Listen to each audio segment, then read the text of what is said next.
도주기준이 잘 됐습니다. 옆에서 또 그냥 한테 치우고 이 회사는 여러분이 주인이라 해놓고 진짜로만 아는 건 아니고 주인은 물론 아시지 열심히 일하는 뜻이야. 결혼을 통해서 자기 삶을 바꾸는 거 사회를 더 나은 사회로 만드는 게 직접적 결혼이라는 게 많이 적었다.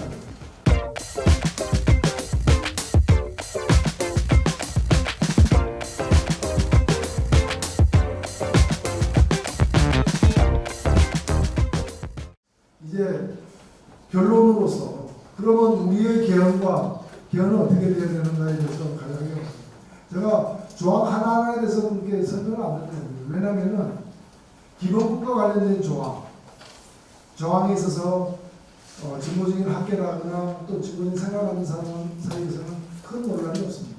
큰 논란. 물론 세세하게 들어가면은 토지 공개념을 어떻게 반영할 것인가라거나 또는 성평등을 어떻게 실현시킬 것인가, 차별금지를 갖다가 어떻게 복조분화할 것인가, 어떤 걸 헌법에 넣고 어떤 거는 법률로 내릴 것인가, 인내에 대한 차이, 세세한 차이는 있지만 기본 생각은 별로 차이가 없습니다. 다만 우리 사회 구성원들 사이에는 심각한 몇 개의 문제가 있습니다. 어떤 문제가 있냐면 이런 거 잘 아시다시피 성차별 문제, 성차별 없으면 좋은 거 아니에요. 근데 이 문제에 대해서 특정 교파를 중심으로 해가지고 굉장히 어떤 오도된 인식을 갖고 과도하게 경기를 저항하는. 그래서 이게 논쟁이 되면 다른 모든 헌법적 쟁점 사회도 그냥 이거 하나만 가지고 개헌 하냐 마냐 가지고 되는 우려가 있고 최근에 개헌 지방 토론회, 순회 토론회에서 그런 일이 벌어졌어요. 그걸 준비하고 있는 저도 국회 개헌특위 소속이니까 사람들이 안 오고 그냥 정부와 우리들끼리 있으면 이 욕 들을 텐데 지방순회하는 이유는 국민들에게 관심과 참여를 도모하는 건데 이거 일반인들이 잘 안 올 것 같으니까 걱정을 했습니다. 근데 가보니까 가는데 이제 저한테 전화가 왔어요. 들어올 때 조심하세요. 버스가 500도가 있습니다. 무슨 500도야 과장하지 말라고. 그랬더니 아니야 다를까 주차장도 꽉 차있고 부산시청 어디서 동원을 한 거죠. 그래서 이 문제에 대해서 사회적 감정이 예민하게 되어 있습니다. 그리고 이거는 그 교파가 주장하는 얘기는 망명권 확대라거나 난민 같은 거 쉽게 받자 이런 거 전부 다 이슬람 국가 만들 거냐. 그러니까 굉장히 최근에 토끼꾼 개념과 반대적인 방향으로 이제 일각이지만 여론의 조사는 그런 쟁점이 있는 것 제외하고는 대부분에 관해서는 이 기본권과 관련해 가지고는 우리가 이 시점에서 헌법이라는 게 한 번 지금 수만 년 가는 건 아니기 때문에 이 시점에서 사회적 합의의 면적을 넓히면서 또 지금보다는 좀 나은 가치, 나은 지향, 나은 공동체가 가능하도록 우리가 얘기했던 이게 나라냐라는 이 정도 되면 그래도 나라지라고 좀 자신할 수 있는 그런 구성을 만드는 데는 디자인을 어떻게 할 것이냐. 이게 사실은 관건입니다. 이게 하나의 대목이 있고요. 또 하나는 지방자치. 우리의 지방자치는 뭐 평가마다 다르긴 하겠지만 저 같은 사람의 경우에 보면 3분의 1 정도 완성된 자치입니다. 그러니까 집을 짓다가 한 3층짜리 집 지으려고 집 짓다가 그냥 1층만 짓고 나머지는 돈도 없고 시간이 없어서 그냥 놔두고 거기서 살고 있는 거예요. 이게 완성된 게 아닙니다. 그래서 이 지방자치가 물론 한 번에 제도 하나로서 완성에까지 이르기는 쉽지 않지만 다른 나라에서 수백 년에 걸쳐서 이렇게 형성되고 만들어졌던 지점을 생각한다면 그래서 이 지방자치를 지금보다 강화하는 그래서 지방자치 단체라고 되어 있는데 이번에 이걸 아예 지방자치 정부로까지 올릴 거냐. 그럼 정부로까지 올리려면은 최소한 정부라고 부를 수 있는 그 권한을 어디까지 확보해 줄 거냐. 직접 세금을 걷게 만들 거냐. 직접 징수할 수 있는 권한을 일자리 지금은 거둬가 주잖아요. 대부분은 전부 다는 아니지만 대부분을 생각합니다. 그리고 그러다 보니까 어떤 경우에는 지금 저도 지금 그 지역 교육이면 제가 국비를 얼마큼 따오느냐가 제 선대표예요. 제가 지난주 금요일날 17억짜리 하나 따가지고 초등학교 다목적 체육관 하나 짓는 17억 그걸 국회의원 보고 따오라는 거예요. 국회의원이 그거 일을 해야 됩니다. 또 안 하면 또 곤란합니다. 근데 이런 거는 사실 개념으로 보자면은 교육이 이미 자치지 않습니까? 교육자치고 긴난 교육청이 있는데 교육청에서 자기 예산으로다가 이걸 따야 되는데 교육청이 돈이 없어. 그러니까 나라에서 돈 주면 주는 대로 받아 교부고 받아가 쓰는 거니까. 그래서 이런 형식적으로는 그래 넌 독립했어. 결혼식 됐으니까 따로 살아. 이래놓고 김치 쌀 다 김치 왜 내가 알아서 줄 거야. 인사하고 저는 가져오면 많이 주면 안 하면 안 줄 거야. 아주 그러고 있는 거야. 지금. 그러고 있는 게 오늘의 인식이기 때문에 이 세금을 그러니까 돈이 있어야 되잖아요. 그 다음에 명이 있어야 돼요. 명이라는 게 뭐야? 법률이죠. 조례만 만들게 되는데 법률적 효력을 가는 건 일체 못 만들게 돼요. 다 뒤로 올려요. 그걸 중앙정부를 국회에서 만든다고 하지만은 국회는 공장이고 이걸 사용하는 건 정부잖아요. 그러니까 정부 눈치를 봐야 되고 정부가 하자는 것만 할 수 있는 거예요. 그래서 이걸 내가 하고 싶은 건 하는 걸로 바꿔야 된다. 이게 미국만 하더라도 선거제도가 주마다 다 다르잖아요. 전자식으로 투표하는 주가 있는가 하면 종이에다 투표하는 나라가 있고 별마다 그 다음에 종이에다 펀치 찍어서 투표하는 나라가 있고 하는 주가 있고 다 다르잖아요. 우리는 그거 말이 안 되잖아요. 그건 국민이 다 같아야 돼. 근데 물론 그렇게 통일돼야 되는 그 지점도 있겠지만은 이 권한이 너무 안 돼 있는 거죠. 그래서 자치를 계기가 있을 때마다 획기적으로 자치를 수준을 높여나가는. 그래서 그 자치라는 건 뭐냐면 결국 권한의 분산이 본질이고 권한의 분산이 제대로 잘 이루어질수록 많이 이루어질수록 더 많은 민주주의가 보장되는 것은 사실입니다. 그리고 그 마지막 습관은 누구한테로 국민으로 가기 때문입니다. 그래서 자치의 확대 강화가 굉장히 중요합니다. 근데 이건 법률로 못 정하고 헌법에 정하지 않으면은 법률끼리 충돌을 갖다가 말릴 수가 없어요. 그래서 자치와 관련된 조항을 갖다가 이제 자치가 이제 새롭게 시작된 지도 20년 넘는 상황에서 이걸 강화하는 게 주요한 두 번째가 되고 세 번째 가장 골치 아픈 권력구조 문제가 남아 있습니다. 권력구조가 남아 있는데 아까도 말씀드렸다시피 이 권력구조 문제를 우리가 냉정하게 볼 필요가 있습니다. 몇 가지 시점에서 쟁점이 있습니다. 하나는 뭐냐면 어느 게 가장 좋은 권력구조인가. 저는 이 문제가 답은 정해져 있다고 봅니다. 이거 가지고 논쟁을 하는 건 좀 아둔하다. 심하게 얘기하면 우리가 아침 출발할 때 의원회학교 출발한 것처럼 그래서 처음 출발했던 그 정신이 잊지 말자. 뭐 고향의 노를 지키자. 이게 아니라 그 당시에도 그렇고 지금도 그렇고 의원회학교가 가장 발달한 민주주의적인 그 권력 형태의 점이 분명합니다. 문제는 그런 걸 할 준비가 되어 있느냐. 마음의 준비, 물질적 준비, 정당이라거나 이런 준비, 또 국민들의 경험에서 우러나온 어떤 선호도 이런 것들이 박자가 맞아야 되는 거예요. 박자가. 애가 그 옷을 입을 준비가 잘 안 됐는데 이 옷 요새 제일 유행한다더라. 이 옷이 백화점이 제일 비싸다. 입어. 그 옷 입고 질질 먹는 거 어떡하냐. 이거 아침마다 벗어 던지려고 하면 어떡하냐. 방법이 없는 거예요. 방법이. 그래서 그런 지점에서 이제 볼 문제가 사실 있습니다. 자, 그래서 이게 일단은 뭐가 제일 좋으냐의 논쟁을 할 필요는 없고 정해져 있는 겁니다. 지금 우리에게 가장 맞는 게 뭐냐, 가능한 게 뭐냐, 그리고 또 그 제도를 선택함으로써 지금 우리가 겪고 있는 폐단 중에 무엇들이 해결되고 없어지느냐. 흔히들 지금 그래서 나오는 어떤 선택지가 요즘 3개가 있을 거예요. 3개가 있는데 하나는 대통령 중심제, 4년 중임, 5년 단임으로 가자는 사람도 있지만 좀 적기 때문에 제가 이제 대통령제를 고수한다는 의미에서는 4년 중임. 그 다음에 뭐냐, 애초부터 가장 좋다고 얘기된 의원내각제, 순수내각제. 그 다음에 중간에 대통령도 국민이 뽑고 총리는 실세 총리로 해서 국회에서 뽑는 이걸 이원 집중제라고 부르는. 근데 이걸 이제 이 상품을 팔고 싶은 사람들이 붙인 브랜드가 있어요. 분권형 대통령제. 대통령은 있다. 근데 권한은 분산됐다. 둘 다 말은 맞는데 분권형 대통령은 누구나 사는 거죠. 제일 많이 팔리는 브랜드는 뭐냐? 분권형 대통령제. 근데 과연 이게 가능하냐? 저는 이 세계 중에 저 개인 생각입니다. 정의당 생각은 아니고요. 정의당은 이런 문제에 대해서 기본적으로 의원회가 가장 낫지 않느냐는 생각은 적지 않은 사람의 생각이지만 지금 당장 이거 선택할 거냐에 대해서는 여러 가지 판단을 더 해보자는 진중론도 많은 걸로 저는 받아들이고 있습니다. 받아들이고 있는데 근데 이 북근현 대통령제에 대해서는 이건 일종의 사기다 이잖아요. 사기에 가깝다. 왜냐하면은 북근형이라는 말이 제왕적 대통령제에서 출발해서 대통령이 제왕적으로 불릴 만큼 권한을 많이 갖고 있기 때문에 그 분산한 결과가 북근형이라고 얘기한다면 4년 중인데도 북근형이 될 수 있다.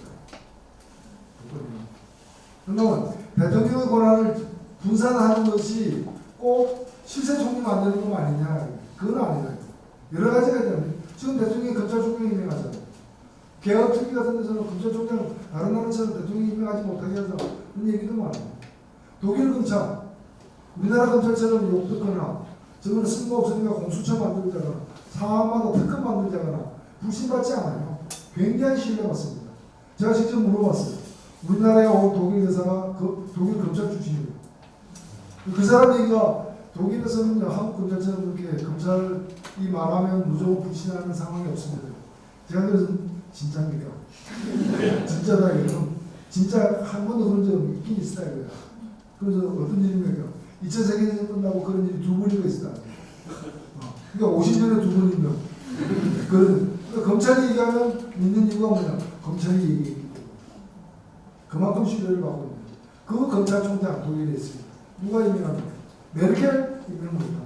대통령이 손도 못 대게 돼 있어요. 그 검찰총장을 보면 민간 기구가 따로 있는 거예요. 민간인도 들어가는 기구가 따로 있는 거예요. 그러니까 검찰총장이 그 지금 4년째입니까? 그렇게 장기 집권하고 있는 수사관에서 일하고 있지 않아요. 그럼 국민들이 다 알고 인정하는 거예요. 그러니까 그 검찰이 내리는 어떤 판단, 물론 나중에 이제 법원까지 거치게 되어 있습니다. 기소를 하는. 그러나 그 검찰의 판단에 대한 신뢰는 기본적으로 높습니다. 무슨 공수처 만들자 이런 얘기가 안 나옵니다. 집에 자동차가 하나 있는데 고장을 쓰면 고쳐야지. 이게 하여튼 고속도로는 못 올라가. 그럼 고속도로 탈 일만 있을 때마다 이제 렌트를 해. 삼성 렌터카. 그러다가 이제 고성적인 어떤 고위공직자 전용 검사처럼 그래서 차를 두 대를 갖고 있어요. 이거는 사실 비정상이죠. 근데 지금은 그것도 불가피하니까 해야만 되는 상황인데 독일 같은 경우는 다르다. 그래서 검찰총장, 근데 우리는 대통령 권한인데 그게 과연 바람직한 대통령이 도움되는 권한인가? 저는 없는 거예요. 이런 걸 떼내가지고 이 떼내면 의원회가 됩니까? 이거 떼내면 이혼 집중제가 됩니까? 아니라는 거죠. 그래서 대통령의 불필요한 권한을 갖다가 축소하는 것이 반드시 분권형 대통령을 의미하는 것도 아니고, 그러니까 분권형이 대통령 권한을 줄이는 거라면은 그 분권형은 대통령이 있는 두 가지 제도, 4년 중임제도 분권형 대통령제로 불릴 수 있는 것이고, 이혼 집중제도 불릴 수 있는 것이다. 제가 시간관계상 많은 얘기를 자세히는 다 못 드립니다만, 이 이혼 집중제의 가장 큰 문제는 뭐냐면, 대통령은 국민이 뽑아요. 요즘으로 지금 거의 4천만에 가까운 유권자가 대통령을 뽑아요. 우리나라에서 실시한다는 거죠. 그리고 총리는 300명이 뽑아요. 국회의원 정원을 늘리면 350명이 뽑아요. 근데 대통령이 권한은 10%고 300명이 뽑은 350명이 뽑은 총리 권한은 90%예요. 이상하지 않아요? 이거 충돌하지 않겠어요? 근데 이걸 그러면 그 말하기를 대통령은 그래서 국방과 외교를 한다. 그 다음에 그러면 실세 총리는 뭐냐? 국방과 외교를 제외한 내치를 한다. 그래서 이 사람이 더 힘들어. 아니 국방 외교는 뭐예요? 우리나라에서 국방은 김정은 상대하는 거고 외교는 트럼프 상대하는 거고 세계에서 제일 센 두 명을 골잡은 사람을 상대하는 건데 이게 10%의 권리가 돼요? 그럼 미국하고 FTA 재협상하자 그런다. 아니 FTA 재협상이 뭐예요? 외치예요? 내치예요? 내외치잖아. FTA 재협상 잘못하면 농촌 망하고 이번처럼 축산 양보한다 그러면 또 젖소 키우는 사람 난리도 아닌데 그렇잖아. 다 대부분 수입해야 된다. 난리도 아니죠. 근데 그걸 갖다가 그 외교다 이렇게 얘기할 수 있어요. 그러니까 이거는 외교를 자르고 국밥으로 자를 수 있는 문제가 아니라는 거예요. 그래서 자르기 어려운 걸 갖다가 잘랐다고 가정해가지고 이거는 네가 맡고 이건 내가 맡아 그러면 이게 손 같아 손. 분명히 이건 손바닥이에요. 이건 손등이에요. 그렇죠? 여러분 다 손바닥도 손등도 있죠? 이 두 개 경계가 분명한 사람이 있어요. 찾아보세요. 찾아오시면 제가 찾아봅니다. 나는 다른 사람과 달리 손바닥과 누가 보더라도 분명한 누가지가 손바닥이고 누가지가 경계가 있다. 경계가 없어요. 이걸 가지고 외치 해가지고 이걸 국보면 대통령인데 이거는 제가 볼 때는 굉장히 어려운 고도의 숙련이 된 사람들이죠. 그러니까 제가 볼 때는 의원대학교를 성공적으로 한 200년 정도 하는 겁니다. 그래가지고 이제 협치에 대해서 법으로는 설명이 안 되고 법으로도 해결이 안 되는 건 그냥 인간의 지혜와 그 선량한 어떤 마음과 오랜 시행착오의 경험 속에서 잘못하면 안 된다는 그런 대단히 고도로 성숙함 그리고 대단히 이런 수많은 사람들이 다른 이야기를 조정할 수 있는 고도로 발달된 양식 지혜를 갖고 있는 나라에서 법 대충 이렇게 만들고 해도 대충 운전이 되는 근데 이걸 주장하는 사람들은 다 뭔가면은 저는 국회 내 개헌적 의원들 중에 이 의원 집중제를 갖다가 해야 된다고 주장하는 사람들이 공통된 논리는 뭐냐 원외학제가 제일 좋아요. 근데 그거는 우리 수준에 안 맞아. 따라서 의원 집중제를 거쳐서 나중에 원외학제로 가자. 이거는 자전거는 위험해. 언제 옆으로 떨어질지 몰라. 그래서 비행기부터 배우세요. 똑같은 거예요. 이게 비행기예요, 비행기. 고도의 실력이 필요한. 그리고 더 쉬운 게 어원해학제예요. 어원해학제. 그래서 이것을 어원학제보다 더 편하고 쉬운 걸 생각하는 것도 오판이고. 그리고 굉장히 우리의 경험으로 와서 제대로 안정적인 권력 구조로 이렇게 안착하는 것도 불가능에 가깝다고 저는 생각을 하고. 세 번째로 진정 문제가 다른 나라보다 많은 심지어는 미국 대통령보다 많은 대통령 1인에게 집중된 권한이 많기 때문이라면 사실은 우리나라는 권력이 많아서라기보다는 권력을 잘못 써서 생긴 폐단이 사실은 더 많습니다. 근데 이제 잘못 써서 생긴 폐단을 없애려 가다 보니까 다 없애버려. 그렇잖아요. 애가 학교 간 것까지는 잘했는데 학교를 자꾸 사고 치니까 학교 보내지 마. 그거 안 보내면 해법입니다. 그건 올바른 해법이 아닌 거죠. 그래서 이 제왕제 대통령의 폐해가 있었다면 그걸 갖다가 없애는 구체적 방안을 중심으로 논의하면 될 일을 이걸 그냥 대통령 없는 제도 내지 대통령을 반쯤 죽여놓은 제도로 만들어서 더 복잡한 상황을 만들어내는 그런 권력구조 논의여서는 안 된다는 겁니다. 그런 점에서 저는 그런 생각입니다. 선택지를 두 개를 두자. 대통령제를 좀 개선한, 권한도 많이 분산하고, 그리고 5년 단임이라는 것도 특정한 역사적 상황에서 생겨난 것이기 때문에 4년 중임이 무조건 좋다는 수학적 결론은 없어요. 그건 없지만, 그래도 그에 대한 선호가 높기 때문에 4년 중임이라는 말은 사실은 8년이라는 뜻입니다. 웬만하면 8년 보장해 주구나. 근데 잘못하면 중간에 나오는 거야. 그 얘기입니다. 4년 하고 또 4년 하는 게 아니고 사실은 그건 정상적으로 잘하면 8년 되게 돼 있는 거예요. 그래서 좀 더 안정적으로 하고 싶은 일을 하게 만들 때 다만 만일에 그 안전장치를 해가지고 성적이 안 좋으면 중간에 학업을 중단시키자. 그리고 바꿔버리자. 그게 4년 중임제입니다. 그게 또 4년 중임제의 매력이기도 하고요. 그래서 원래 대통령 제왕적이라는 제왕을 없애고 대통령이 남는 그런 4년 중임제로 갈 거냐 아니면 좀 완전히 스타일을 바꿔가지고 하나는 뭐 엔진 있는 자동차 하이브리드 이런 정도로 하면 하나는 이제 그냥 엔진이 존재하지 않는 전기차, 수소차 뭐 이런 완전 개념이 다른 작동을 해야 되는 그 원형적으로 갈 거냐 두 개 놓고 선택해야지 여기다가 문근영이라는 희한한 브랜드, 다들 혹하는 브랜드로 해가지고 제일 난해한 방식을 갖다가 놓고 이건 야바이다. 저는 그렇게 생각하고 굉장히 신중할 필요가 있다고 보는데 그런데 우리가 그래서 선택하려면 우리가 이 두 개로 가면 어느 게 현실적인가를 선택하는 게 올바르다 이렇게 생각하는데 어떤 이제 문제가 좀 남느냐면은 가만히 생각해 보면은 이 제도가 어떻게 가든 간에 사면 중임제 건강한 대통령 중임제로 가든 그 다음에 의원내각제로 가든 혹은 제가 야마오라 얘기했지만은 이호집중제로 가든 어떤 경우든 권한이 대통령과 집권자의 권한이 줄어드는 사실이에요. 근데 문제는 그 줄어든 권한은 어디로 가느냐. 이게 중요한 거예요. 흔히들 보면은 장제 대통령제 얘기하지만 그래 그 장제 대통령제를 비판하는 사람들은 대통령 권한이 장제가 안 된다는 거 아니에요. 그건 줄이자는 얘기잖아요. 줄이면 그 어디 갑니까? 수지통으로 버립니까? 일본에 수출합니까? 아니다 이거예요. 국내 어디로 갈 거 아니에요. 그럼 어디로 가느냐? 대부분 국회로 가게 돼 있어요. 그래서 저는 두 개의 문제를 제기하는 겁니다. 이 지점에서 뭐냐? 그게 국회로 다 가도 되느냐? 국민한테는 갈 거 없느냐? 국민한테는 가면 안 되느냐? 국민이 국회의원을 갖다가 어떤 분으로 탄핵하자, 소환하자, 국민 발안제, 국민이 법을 내면 안 되냐?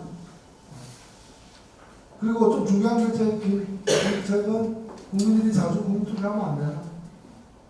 스마트폰이 있는데 봉화올림픽 시절도 아니고 스마트폰도 누르고 다 결정할 수 있어요. 촛불 봐요. 왜 그렇게 2주 만에 100만 명이 모이게 됩니까? 스마트폰이 있고 스마트폰이라는 기계만 있는 게 아니라 그걸 통해서 구현되는 수많은 뉴미디어들이 있잖아요. 의견이 트위터 보세요. 페북, 무슨 카카오, 밴드, 온갖 걸 통해서 정보를 공유하고 의사를 확인하는 많은 것들이 있는데 그런 것이 없었던 시절에 확인이 안 되기 때문에 뭐 하지 못했던 분들이 민주성에 못하는 거예요. 그렇기 때문에 이제 그런 새로운 민주주의, 또 시민이 주체가 주인이 되는 그런 민주주의를 하는데 필요한 권한을 갖다가 주는데 쓰여야지 왜 그걸 별로 신뢰도 못 받는 국회의원들이 다 가져가냐. 그래서 어디 얼만큼을 더 줄 거냐. 그래서 국민주권 강화. 그 제왕적 대통령으로부터 나온 권한이 어디까지 갈 거냐. 제가 이 대목에서 예를 드는 것이 이겁니다. 작년 11월 달에 미국에서 대통령 선거를 했어요. 우리는 두 번째 화요일 날, 우리는 5월 9일 날 대통령 선거를 했어요. 여러분 대통령 선거 가서 도장 몇 개 찍었습니까? 하나 찍었죠? 두 개 찍으면 큰일 나죠? 근데 우리 지방선거 할 때는 내년에 몇 개 찍습니다. 옛날에 8개 찍었는데 지금 7개 찍습니다. 도지사, 서울이니까, 시장, 구청장, 시의원, 구의원, 그 다음에 비례, 기초비례, 광역비례, 7개죠. 교육감 8개네. 그전에 교육위원회는 9개였고, 지금 8개. 와, 이거 찍으려면 시장까지는 내가 알고 찍는데 나머지는 이런데 무엇보다 우리 편이 누군지 잘 모르겠는데 뭘 찍어서 어디를 찍어야 되나 적어표를 적어와가지고 보고 찍는 그리고 자기 머리 믿고 왔다가 중간에 헷갈려가지고 당황해가지고 이제 그 안에 전화번호 쓰고 여기가 지금 코어는 8명 찍어서 이렇게 힘들다.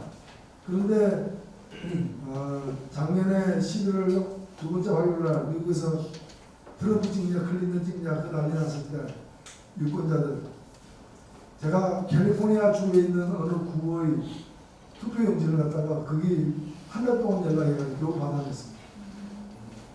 투표용지가 얼마나 됐습니까? 신문지 한 장입니다. 제가 신문지를 좋아하는 편입니다.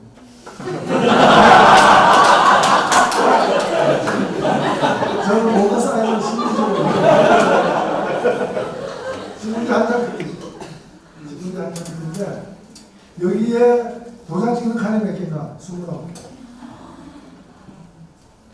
그러니까 이게 참 이거 중요도 실제로 미국에서 투표함을 하고 나오는데 만화 같은 데도 월마트 같은 데 있는 문투표소에서 그거 다 하고 1시간 좀 있다가 아줌마가 시장 가는 거 나서 나 오늘 정말 큰일 했어.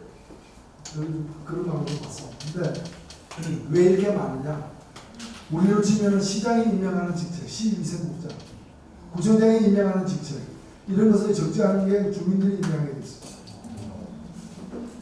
사실 20년 전만 하더라도 서울시장 누가 인정했어요? 국민이 못 뽑았다. 누가 뽑습니까? 박근혜 같은 사람이 뽑은 거예요. 대통령이 서울시장 임명하고 경기도지사 임명하고 얼마나 좋습니까? 자기 부하들, 충성스러운 사람들 다 충성하게 만들고. 지금은 서울시장이 그럽니까? 거기에 빡빡서시 들고. 왜? 시민이 뽑았기 때문에. 그 권력이 분산이, 인간의 권력이 분산인 거예요. 이런 걸 다 대통령이 혼자 갖고 있는 게 제왕적인 거예요. 근데 우리나라는 대통령만 제왕적인 게 아니라 시장, 군수, 구청장 다 미국에서는 제왕적이고 권한을 다 갖고 있고. 이걸 미국은 그 권한을 어디다 줬느냐? 이혼 집중제에다 준 게 아니라 국민들에게 준 거예요. 그러니까 국민들이 29개 팀. 29개 중에서 선거마다 다른데 13개는 산업법률도 있고 16개는 뭐냐? 정책 선택, 법률 선택. 그래서 제가 본 그 조항 중에 하나는 캘리포니아의 금연법을 실시한다. 이걸 실시하게 되면은 캘리포니아 주 예산이 1년에 얼마가 절감됩니까? 법에 없는 예산 절감에 관련된 내용 설명까지 있는 거예요. 그렇게 돼 있어요. 이런 것들을 더 자세히 하려면 인터넷 어디 들어가면 됩니다. 이렇게 돼 있어요. 심지어는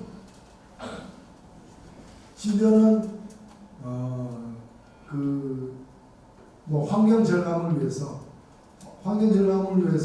전자투표를 갖다가 유도하는 것들도 있고, 당신이 전자투표하면 당신이 나무 몇 그루 심는 거다, 뭐 이런 식으로 해가지고 인터넷 투표를 유도하는 지점도 있고, 그건 좀 다른 간이 투표이긴 한데, 그래서 우리가 권력 분산에 대해서 잘 생각해 볼 필요가 있습니다. 그러니까 우리의 익숙한 경험에 대해서도 좀 뒤바꿔서 생각해 볼 필요가 있고, 그리고 과거에는 정말 투표도 하나 제대로 하는 게 중요했습니다만, 이제는 워낙에 많은 사람들이 여러 가지 문제에 대해서 판단하는 능력을 갖고 있어요. 박셀이 딱 등장하면 뽀뽀에 대해서 다 합니다. 뽀뽀의 그 어려운 용어까지 다 합니다. 그렇잖아요. 화보석이 되면 분자 세포라게 돼서 그냥 높은 지식이 그냥 분출하게 되는. 우리가 박근혜 농단 사건을 보면서 많은 법률 지식들, 탄핵 이런 거 헌법재판소에 대해서 속속들이 알아. 심지어는 헌법재판관 집까지 안 돼. 그래서 이런 어떤 과거에 20년, 30년, 60년 전보다 달라진 사람들의 수준을 적절하게 우리의 민주주의의 성장에 반영하는, 이게 정치예요. 정치라는 게 잘났다고 생각하는 분들 나와서 내가 제일 잘났습니다, 내가 그중에 한 명 뽑는 게 정치가 아니라, 이걸 튼튼하게 만들어서 우리 국민들이 느끼고 있는 것, 바라고 있는 것들이 즉각 사회 시스템에서 반영되게 만드는 그 기술, 그게 정치인 거죠. 솔직히 정치가 해야 될 일이 그건데, 그건 안 하고 엉뚱한 것만 하고 알고 보니까 잘났던 놈들이 가장 잘 쓰는 놈이고, 이렇게 되니까 정치인의 부심이 더 높아지는 거 아니겠습니까? 그래서 제가 이제 이 두 개의 지점이 있다고 했는데, 하나는 뭔가면은 그걸 전부 다 왜 국회로 넘기느냐, 그걸 국민으로 넘기는 부분이 더 있지 않아야 되는가, 그걸 구체화해서 헌법에 반영될 필요가 있다는 거고, 또 하나는 뭔가면은, 좋아, 그러면 그 중에 그래도 일부는 국회로 넘길 텐데 국회는 정상인가? 모든 개헌의 최종 기결점은 어떤 권력구조를 택하든 국회는 더 강하게 되어 있습니다. 근데 지금 국회는 그럼 정상인가? 잘 꼽혀 있는가? 그러니까 새지 않는 안전한 그릇인가? 여기에 이제 비어있다고 물만 자꾸 부으면 되느냐? 물 한 잔보다 이게 구멍 나버리면 어떡하냐? 이미 새고 있는 그릇이면 어떡하냐? 그러면 여기다가 물을 부을수록 다 물이 1급수로 부었는데 머지않아 2급수, 3급수가 되는 그릇이라면 어떡하냐? 그래서 이거에 대한 점검이 필요하고, 이게 뭐냐? 국회를 구성하는 선거제도예요. 그 선거제도에 문제가 많다, 저게 잘못 구성되어 있다는 목소리가 높은데 좀 있어봐, 일단 물부터 부어보고, 그래서 권한을 더 줬다, 이게 그럼 더 큰 손실들이 발생하면 어떡할 거예요? 뭐 선거제도에 대해서 여러 가지 제가 자세하게는 얘기 안 하겠습니다. 여기도 뭐 선거제도 이런 개혁이 대상으로 되는 저는 개혁만큼 혹은 본질적으로 보면은 헌법이 더 중요하니까, 개헌이 더 중요하기 때문에, 현실적으로 보면은 오히려 헌법을 잘못 선거제도 그대로 둘째 헌법을 좋게 고쳐도 의미가 없는 상황이 될 수 있기 때문에, 동시에 혹은 조금이라도 먼저 선거제도를 갖다 고치는 게 중요하다. 또 선거제도의 성격에서는 뭐 여러분들 다 압니다. 선거제도는 나라마다 다 다릅니다. 역사가 다르고 취향이 다르기 때문입니다. 그러나 공통점은 하나 있습니다. 대부분 나라들, 선진국 민주주의 대부분은 민심 그대로입니다. 그 민심을 얻느냐 못 얻느냐는 정치인들, 정당들의 능력을 책임질 것이고, 어떻든 민심이 10% 지지하면은 정당이라는 것은, 특히 국회라는 민심을 대변하는 거잖아요. 민의의 대변자잖아요. 대변인은 정확하게 대변해야 될 거예요. 민심이 10을 가리키면 여기서 열을 대변해야 되는데, 민심은 10인데 여기서 8을 대변하면 민심이 왜곡되는 거잖아요. 민심은 20%만 지지했는데 자기는 나 지지 꽤 받았었고 40%의 권한을 행사하는 건 뭡니까? 인치권 남용에 속하는 거죠. 쉽게 표현하는 거죠.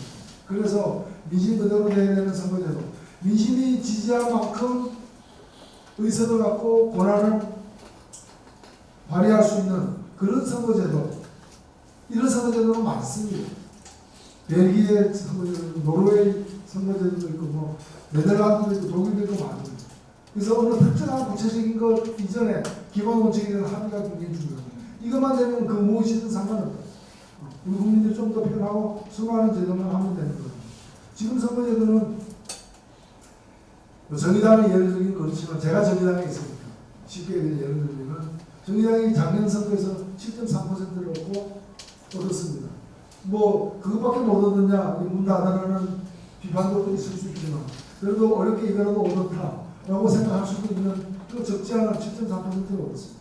그런데 그런 국회의원 의석도 7.3% 민심이 우리를 지지했으니까 민의를 대변하려면 국회 의석은 7.4% 가져야 되는 겁니다.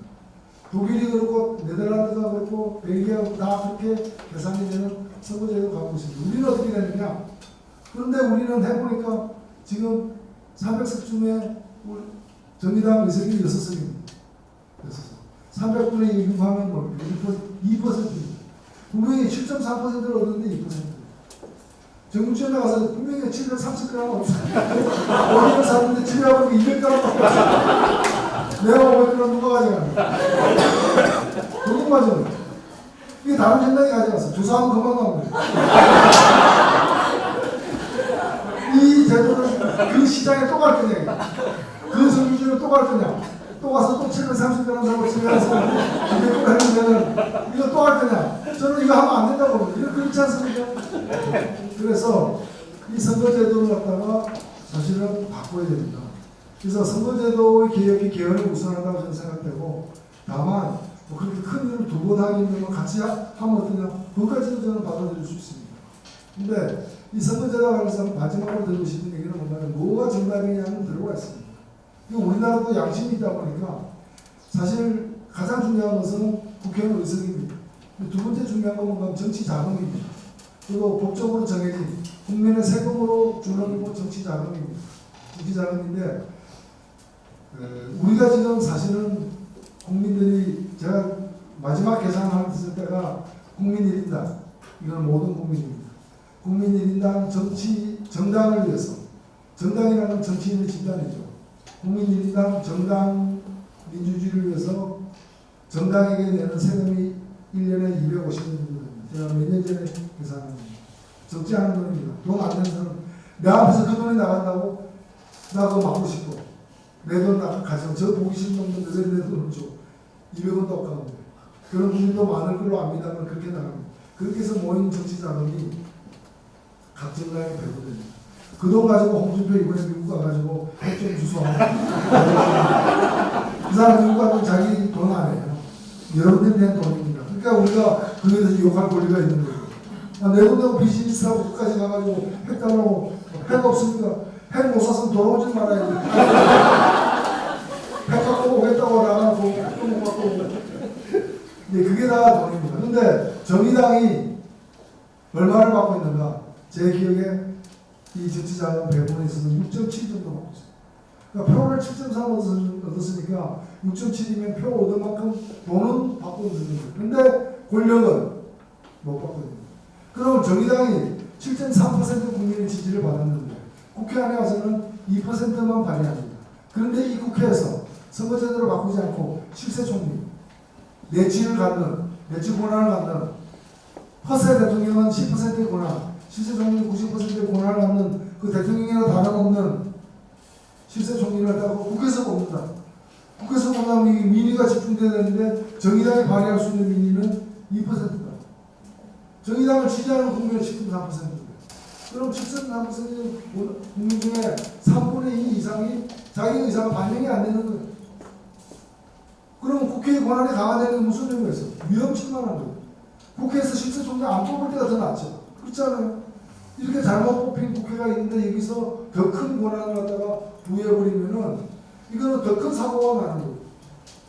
고장난 걸 고치고 그 차가 멀리 다닐 수 있게 만들어야지 고장난 거 고치지 않고 그 차에다가 더 무거운 거 실어버리면 사고가 나는 거예요. 그렇기 때문에 국회 대항제 대통령의 폐해를 고친다는 것도 아름다운 얘기고 국회 권한을 강화하는 것도 의미 있는 일이지만 국회가 잘못 구성되게 만든 선거제도를 그대로 둔 채 이 모든 일을 해낸다면 위험천만하게 짝이 없는 일이죠. 그런 점에서 선거제도를 바꿔야 되는데 사실 선거제도와 관련해서 어느 선거제도가 더 좋은 선거제도냐에 대해서는 크게 논란을 벌일 일이 없습니다. 진보적인 학자들, 개혁적인 학자들, 웬만한 정상적인 학자들은 다 합의가 되어 있습니다. 심지어 중앙선거관리위원회까지도 그 공무원들도 비슷한 안을 내놓고 있습니다. 이건 논란의 여지가 없는 일입니다. 문제는 이걸 갖다가 선택하는 과정에서 잘 올바른 합리적 선택이 안 되게끔 되어 있다. 왜? 잘못된 선거제도로 뽑힌 사람들이 모여가지고 이 더 나은 선거제도를 정해야 되는 상황이에요. 그 사람이 자기를 떨어뜨릴 가능성이 높은 선거제도를 택하는 것은 어릴 때부터 훈련이 안 돼 있다. 그런 훈련을 받아본 적이 없다. 받아본 적이 없다. 그러다 보니까 병문이 여기서 막혀요. 병문이. 그래서 저는 뭔가면은 국회의원들이 개과처선 할 때까지 기다릴 수 없다. 민주주의는 시간이 많잖아. 그래서 어떻게 되는가. 그래서 다른 나라들이 하는 방법이 있어요. 국민들이 정합니다. 그래서 뉴질랜드가 문제 많은 불비례성이 높은 선거제도를 독일식 선거제도로 바꾸는 1994년도에 이걸 국민투표에 붙였어요. 영국도 얼마 전에 그 문제 많은 소수국제를 바꾸는 걸 국민투표에 붙였어요. 뉴질랜드는 통과되고 영국에서는 부결됐습니다. 그러나 국민투표에 붙이니까 국민들이 아직 그 받아들일 준비가 안 됐다고 하면 못 받아들이는 거죠. 그리고 국민들이 받아들이면 국민투표로 정해진 그 선거제도를 결국에는 법률이니까 국회 입법 과정을 거쳐야 되니까 국회가 그걸 받아들여가지고 입법하면 됩니다. 국민투표로 확인됐는데도 국회가 거부하면 그 다음에는 저 국회를 없앨 것인가 그 논의에 들어가면 그래서 이걸 국민투표로 붙이면 되는 거고 그렇다면은 내년 6월 지방선거 때 지방선거 투표할 때 개헌안도 붙이고 선거제도 개편안도 붙여가지고 안은 다 나와 있는 겁니다. 붙여가지고 둘 다 처리하면은 저는 대한민국 민주주의 30년 앞선 기준이라고 생각합니다. 그래서 저는 오늘 뭐 두서는 얘기를 많이 드렸습니다만 개헌은 적폐를 청산하는 길이기도 하고 우리가 간직해야 될 과거를 명시하는 자료이기도 하고 그리고 우리의 현실을 갖다가 잘못된 교통규칙 때문에 사고가 많이 난다니까 이걸 바꾸고 원활한 소통이 가능한 그리고 그 과정에서 가장 중요한 건 뭐냐 가장 중요한 것은 바로 국민의 주권을 어떻게 더 높일 것인가에 대한 구체적 방안을 만들어내는 것이 대통령 권한 주민의 것과 더불어서 논의되지 않는다는 그 권한은 엉뚱한 대로 다 갈 것이고 그 엉뚱한 대로 가는 권한은 그 기간을 제대로 선출하는 선거제도가 마련되지 않는다면 그야말로 안해한바 못한 개헌, 개악으로서의 개헌이 현실화될 가능성조차도 있다는 점에서 우리가 눈을 부릅뜨고 지켜봐야 되는 것도 가급적인 참여해서 우리의 의견을 갖다가 얘기할 필요가 있습니다.